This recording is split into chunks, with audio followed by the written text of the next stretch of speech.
శాశ్వతమైన పరిష్కారం చూపించాలి. ఈ నగరాన్ని ప్రపంచంతో పోటీపడే నగరంగా అభివృద్ధి చేయాలన్న ఆలోచనతోటి ఈరోజు రిఫార్మ్స్ తీసుకొస్తున్నాం అధ్యక్ష. ఈ రిఫార్మ్స్లో భాగంగానే మేము హైడ్రా తీసుకొచ్చినాం అధ్యక్ష. ఎందుకంటే ఈరోజు చెరువులు కబ్జా పెట్టాలంటే భయపడాలి, నాలాలు ఆక్రమించుకోవాలంటే గుండెలో వణుకు రావాలి, రోడ్లను ఆక్రమించుకొని రోడ్ల మీద అడ్డగోలుగా వ్యవహరిస్తామంటే కుదరదు.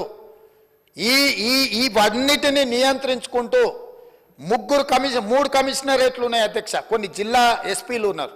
ఇవాళ ఈ ఔటర్ రింగ్ రోడ్డు లోపల రాచకొండ కమిషనరేట్ ఉంది, సైబరాబాద్ కమిషనరేట్ ఉంది, హైదరాబాద్ కమిషనరేట్ ఉంది, ఇవాళ మెదక్ ప్రాంతానికి సంబంధించిన ఎస్పీలు ఉన్నారు. ఇట్లా రకరకాల ప్రాంతాలు ఉండడం వల్ల ఈ అధికారులతో సమన్వయం చేసుకోవడానికి ఎలాంటి వ్యవస్థ లేదు అధ్యక్ష. ఎవరికి వాళ్ళు బిట్స్ అండ్ పీసెస్ కింద, ప్లేట్ మిల్స్ కింద వర్క్ చేస్తున్నారు అధ్యక్ష. అందుకే ఈరోజు కాంప్రహెన్సివ్గా ఒక ప్రణాళిక చేయాలి, ఒక మాస్టర్ ప్లాన్ చేయాలి. ఈ మాస్టర్ ప్లాన్ ద్వారా హైదరాబాద్ నగరంలో ఉన్న వాళ్ళకు ఉన్న ఇబ్బందులను తొలగించాలనే ఒక మంచి ఉద్దేశంతో, సదుద్దేశంతో ఇవాళ హైదరాబాద్ నగరాన్ని విస్తరించడానికి, ఇవాళ మెట్రోని విస్తరించాలని ఆలోచన చేసినాం. హైదరాబాద్ నగరానికి నీళ్ల గురించి అక్బరుద్దీన్ ఓవైసీ గారు కొన్ని అంశాలు ప్రస్తావించి నేను కొన్ని విషయాలు చెప్పదలుచుకున్నా అధ్యక్ష.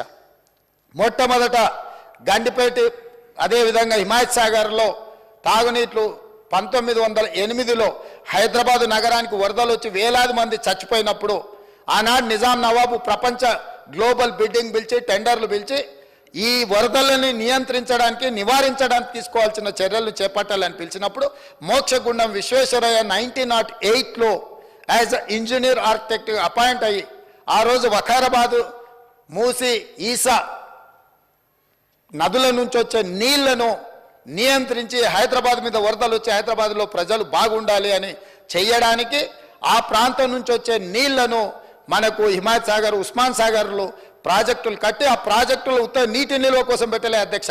ఈ హైదరాబాద్ నగరానికి తాగునీళ్ళు అందించడానికి 1921లో పూర్తి చేసి ఆ రోజు నుంచి ఈ రోజు వరకు 100+ ఇయర్స్ అయినా ఈరోజు హైదరాబాద్ నగర దాహార్తి తీరుస్తున్నది నిజాం ప్రభువు కట్టిన హిమాయత్ సాగర్, ఉస్మాన్ సాగర్ వల్ల ఈరోజు తాగునీటి సమస్య పరిష్కరిస్తుంది అధ్యక్ష. అట్లాంటి మ్యాన్ మేడ్ వండర్స్ ఈ నగరంలో ఉన్నాయి. కానీ అవి సరిపోలేదు విస్తరించే నగరానికి.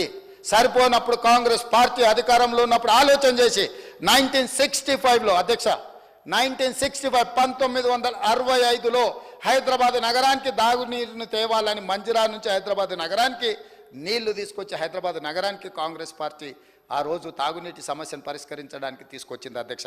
అదేవిధంగా సింగూర్ ప్రాజెక్టు 1982 కాంగ్రెస్ ఉన్నప్పుడు సింగూర్ ప్రాజెక్టు నుంచి హైదరాబాద్ నగరానికి తాగునీళ్లు తీసుకొచ్చింది అధ్యక్ష. అదేవిధంగా అధ్యక్ష కృష్ణా ఫేజ్ 1 90 MGD 2004 టీడీపీ అప్పుడు అక్బరుద్దీన్ ఓవైసీ గారు మొదటిసారి ఎమ్మెల్యే అయినప్పుడు పెద్దలు జనార్దన్ రెడ్డి గారు 1999 to 2004 he was opposition leader, he was CLP leader, he was fighting for like anything. మేము ఎన్నోసార్లు సెక్రటేరియట్ ముందల ఎండాకాలం వచ్చిందంటే ఖాళీ కుండల ప్రదర్శన, ప్లాస్టిక్ బిందెల ప్రదర్శన, ప్రజల చేత మహిళలను తీసుకొచ్చి ప్రతి నిమిషం హైదరాబాదు తాగునీటి సమస్యను పరిష్కరించాలని CLP నాయకుడిగా రాజశేఖర్ ఆనాడు పెద్దలు పి జనార్దన్ రెడ్డి గారు పోరాటం చేయడంతో ఆ రోజు తెలుగుదేశం పార్టీ కృష్ణా జలాలను ఫేజ్ 1 హైదరాబాదు నగరానికి తీసుకొచ్చింది 2004లో అధ్యక్ష.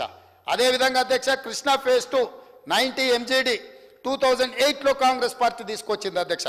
అదేవిధంగా కృష్ణా ఫేజ్ 3 సేమ్ 90 MGD 2015 అంటే 14 వరకు ఫేజ్ 3 మేము 90% పనులు కంప్లీట్ చేస్తే 15లో వచ్చిన బీఆర్ఎస్ మేము తెచ్చినామని చెప్పుకునే ప్రయత్నం చేసిన దగ్గర అధ్యక్ష కృష్ణా ఫేజ్ 3 మేము కంప్లీట్ చేసినాం అధ్యక్ష.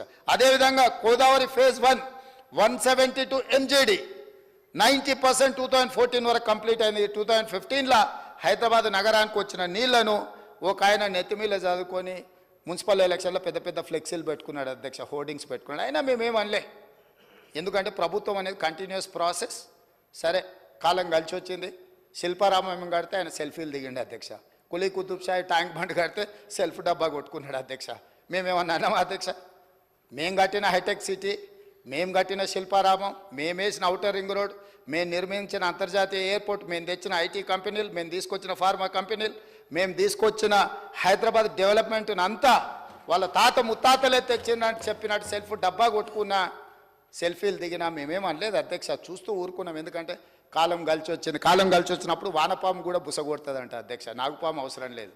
వానపాము అంటే తెలుసు కదా అధ్యక్ష, ఎర్రన. మనం తెలంగాణలో ఎర్రన అంట. వర్షాలు వచ్చినప్పుడు మట్టిలో పుడతాయి. వాటికి ఎటు పోతాయో ఎటు వస్తాయో తెలియదు కదా. వానపాములు కూడా బుసగొడతాయి అధ్యక్ష. కొన్నిసార్లు కాలం కలిసి వచ్చినప్పుడు కొంతమంది సరే తండ్రులు పేరు మీద మంత్రులై చెప్పుకుంటుంటారు అధ్యక్ష. అందుకే ఈరోజు ఈ హైదరాబాద్లో మెట్రో ఎవరు తెచ్చారు అధ్యక్ష? డాక్టర్ వైఎస్ రాజశేఖర రెడ్డి గారు ఉన్నప్పుడు జైపాల్ రెడ్డి గారు కేంద్ర మంత్రిగా, మీకు తెలుసు కదా అధ్యక్ష. ఇంతెందుకు అధ్యక్ష, మీ వికారాబాద్ను శాటిలైట్ సిటీ కింద 2,500 కోట్ల రూపాయలు ఆనాడు మీరు అడిగితే జైపాల్ రెడ్డి గారు మంజూరు చేయలేదు అధ్యక్ష. అది కాంగ్రెస్ పార్టీ అధికారంలో ఉన్నప్పుడు కాదా? సో ఈ నగరము అభివృద్ధిని మాకు భిన్న అభిప్రాయాలు ఉన్నా నేను స్పష్టంగా ఇక్కడి నుంచి సభానాయకుడిగా నేను చెప్తున్నా, చంద్రబాబు నాయుడు గారికి, రాజశేఖర రెడ్డి గారికి రాజకీయ పరంగా, సిద్ధాంత పరంగా, జెండా పరంగా, ఎజెండా పరంగా ఎప్పుడు భిన్న అభిప్రాయాలు ఉండేవి. భిన్న అభిప్రాయాలు ఉన్న చంద్రబాబు నాయుడు గారు హైదరాబాద్ నగరం కోసం చేసిన ఆలోచనను ఇంకా విస్తరించి ఆ రోజు 250 ఫీట్లతో outer ring road, only one phase, not in 169 kilometers, 60 kilometers కోసం మియాపూర్ నుంచి ఎయిర్పోర్ట్ వరకు రోడ్ అంటే దాన్ని రాజశేఖర రెడ్డి గారు 500 ఫీట్లకు పెంచి రేపు ఫ్యూచర్లో ఇంకేదైనా రైలు రావాలన్నా కూడా ఉండాలి, సర్వీస్ రోడ్లు ఉండాలి అని చెప్పి 159 కిలోమీటర్స్ 6,500 కోట్ల రూపాయలు పెట్టి 6,000 ఎకరాల ఔటర్ రింగ్ రోడ్డును రాజశేఖర రెడ్డి గారు నిర్మించి ఒక మణిహారాన్ని మనకిస్తే ఇవాళ ఔటర్ రింగ్ రోడ్డును 7,000 కోట్లకు 33 ఏళ్లకు తాకట్టు పెట్టి పారిపోయిన సనాసులు ఈరోజు కాంగ్రెస్ ఏం చేసిందంటారా అధ్యక్ష? మేం చేసిందల్లా అమ్ముకొని మమ్మల్ని కాంగ్రెస్ పార్టీ ఏం చేసింది? కాంగ్రెస్ పార్టీ ఏం చేసింది? కాంగ్రెస్ పార్టీ ఏం చేస్తుంది అధ్యక్ష? ఆయన సింగిల్ విండోకి నిలబెడితే ఓడిపోతే సింగిల్ విండో చైర్మన్ చేసింది వాళ్ళ నాయన్ని. వాళ్ళ బావను వార్డు మెంబర్ కాకపోయినా మంత్రిని చేసింది అధ్యక్ష. కాంగ్రెస్ పార్టీ సోనియా గాంధీ గారు తెలంగాణ ఇచ్చారు, ఇచ్చుడుతో మీరు ముఖ్యమంత్రి మంత్రులైన మాకేం అభ్యంతరం లేదు అధ్యక్ష. ప్రజలు మీకు తీర్పు ఇచ్చారు. కాబట్టి ఈరోజు నేను చెప్పదలుచుకున్నది